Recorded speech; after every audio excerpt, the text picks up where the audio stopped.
What's up? I'm AJ, and welcome back to Gen Z Garage. Previously, we replaced the fuel system components and fixed up the brakes, but now my Corvette's engine isn't running as well as it could. So we're going to be giving it a tune-up, and we're going to fix the ignition system, we're going to be replacing the belt, all that awesome stuff. So let's get started. In my last video, we replaced the brake booster and fixed the brakes. But I said I'd plan to do something with the engine. While the engine sounds nice, there's definitely a misfire going on. It also seems to die after we've been driving it for a few minutes, but it may be fuel related. I'm going to attempt to do a complete tune-up, but the engine compartment is pretty ratty, so I might be wasting effort. I may end up having to tear everything off the engine and build it back up. We'll see. I start by replacing the serpentine belt. This belt is quite literally deteriorating before my very eyes. The edge is completely frayed, and it probably won't even last if we take it down the street again. I remove the belt by pulling back on the belt tensioner. This is done by inserting a 3/8 inch socket into the depression on the pivot arm and pulling it back to release the tension. With the tension off the belt, I can easily lift it off the pulleys and remove it. It's literally split in half, and then there's a bunch of random stuff coming off of it. I didn't even know belts could split in half. Like, this is crazy. It definitely needed to be replaced. I quickly install a new belt, opposite of how I removed the old one. It might feel like I'm wasting my time with this engine looking like a dumpster, but at least I can troubleshoot some issues before I put any real money towards this rebuild. Okay, let's give it a try.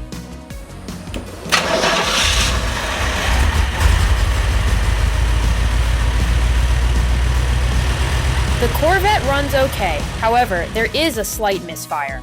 Worse still, the car seems to be starved for gas, and the fuel tank seems to be building a negative pressure. After driving around for a few minutes, the car stalls, and removing the fuel cap results in an incredible suction sound. I discover that my gas cap is non-vented, which it's supposed to be. It's not allowing air to replace the void left by the fuel pump, so I replace it with a new vented one. I'd previously removed the electronic smog equipment simply because I'd planned to remove the rest of the smog hardware at another time and just wanted to get it all out of the way. At this point, I'd planned on replacing the spark plugs, plug wires, and doing a basic tune-up. I realized though, this engine is so heavily smogged that it's nearly impossible to get to the spark plugs, or anything else for that matter. The air injection tubes, heat stoves, and piping for the smog pump significantly clutters up the engine bay. I live in Florida, and most of this is old technology and largely unnecessary. I plan to keep most emissions equipment like the CAT and EGR, but the smog pump is going to have to go. I thought this was going to be an easier job. Turns out it's not. I'm going to have to tear off the whole front of the engine, and I'm also going to be replacing the alternator. I may as well just do it all at once instead of multiple times because this is definitely going to be a pain, so. It's at this point I realize that I'm basically going to strip the entire motor. I know that it runs and sounds pretty healthy, so I don't need to actually pull the motor like I did in my Fiero, but I never do anything halfway, so here we go. I start by disconnecting the battery and then move on to unbolting the driver's side support bracket. Next, I start removing the easy things first, such as support brackets and accessories, including the alternator. I'll be replacing this with an upgraded unit in a future video. I then start removing the large AC lines. This will make room for me to start getting at the air injection tubes and smog hardware. And then the dryer.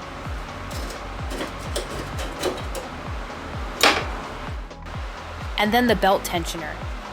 I'll have to keep this as they don't make replacements anymore. Next, I remove the massive and super awesome looking air cleaner assembly so I can start disassembling everything else.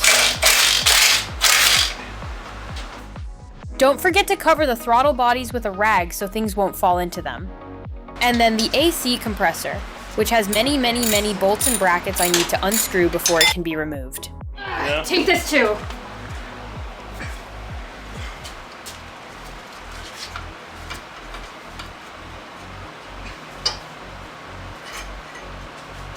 and then the smog pump.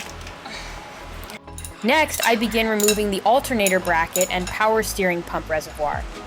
Because I did some cool stuff today. I think I deserve some Starbucks cereals. Ah!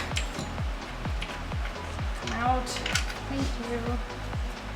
And don't stop the camera because I'm still locked in. Just let me get my foot out of here. I'll deal with that after. The tube. And finally, with a couple of more bolts removed, I can finally get rid of the air injection crossover tube. The engine bay is already looking better. Now that I have a bit more room, I begin removing some of the other AC tubes and brackets. I can now remove the AC expansion tube. Let's see how nasty it is. Well, it's pretty bad. I'm probably going to have to replace everything, but just to be on the safe side, I'm going to cap off all the open ports with silicone plugs. You can order these plugs from Amazon for pretty cheap, and they are reusable. Continuing with the teardown, I also remove the extra set of horns. Then the power steering reservoir, and then the right two water pump bolts. This now frees up the power steering pump, which I promptly remove. No, it's leaking. I then move back around and remove the heater core hose, and then the radiator hose. Oh, it's crusty. Ew. Oh my god. I don't know what's happening. I'm just gonna let it do whatever it's doing right now. And then the last two bolts and the water pump finally comes out. Whoa. Next, I tackle the ignition system and start pulling the plug wires. Dos. Tres. Cuatro. Cinco. Seis. And ocho. And then the distributor cap. Yay. And now, the fun begins. I remove the upper radiator hose. That is not a nice shade of orange. Then the radiator fan.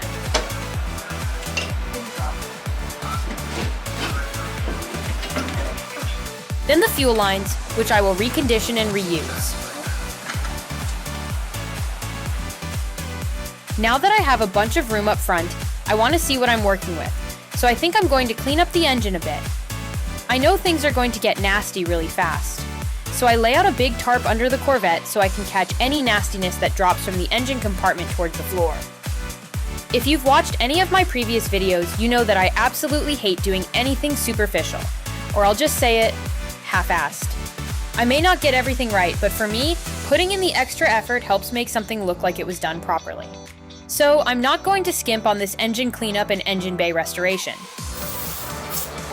I hose down the front of the engine compartment with some engine degreaser and degreasing gel.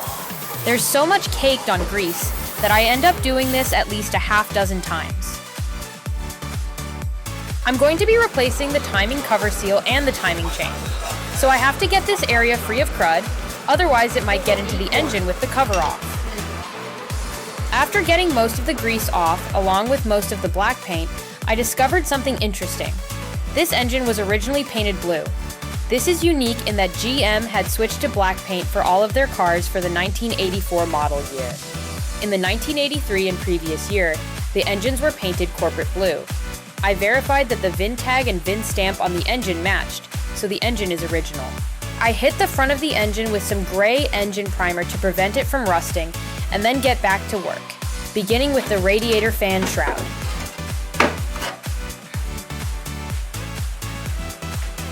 Then the radiator. And finally, the AC condenser.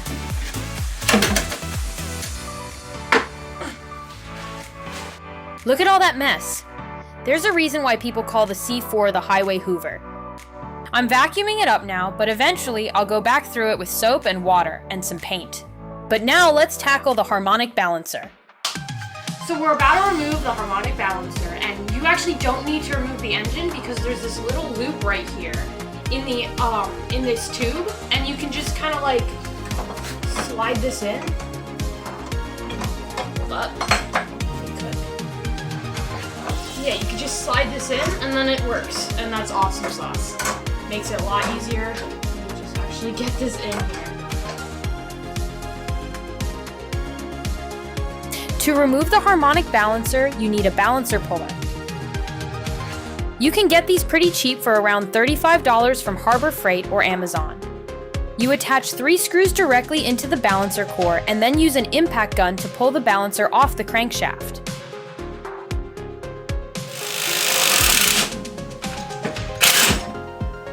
And that, my friends, is a wrap for today. Thank you for watching.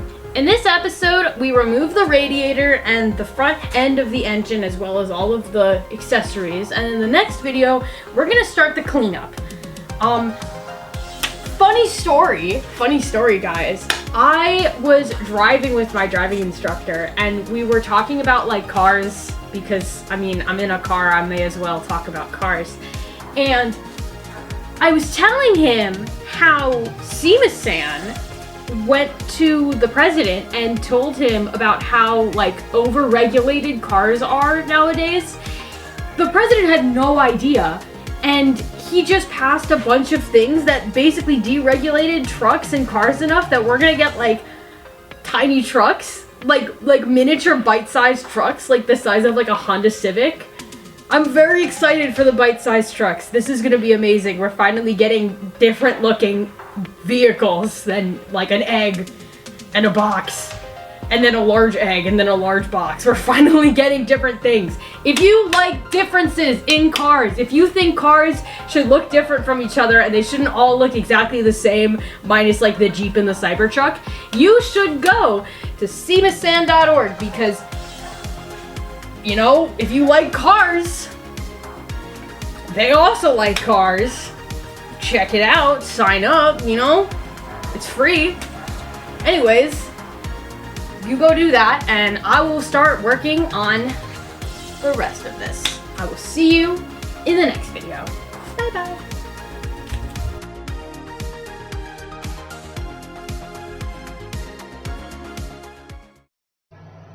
Despite genetic similarities, siblings often harbor tension between each other.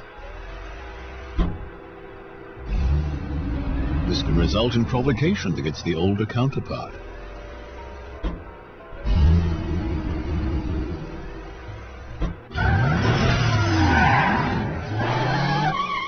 But these are merely attempts to discover his place in the family. Cobalt, the new commotion coming to the Chevy family.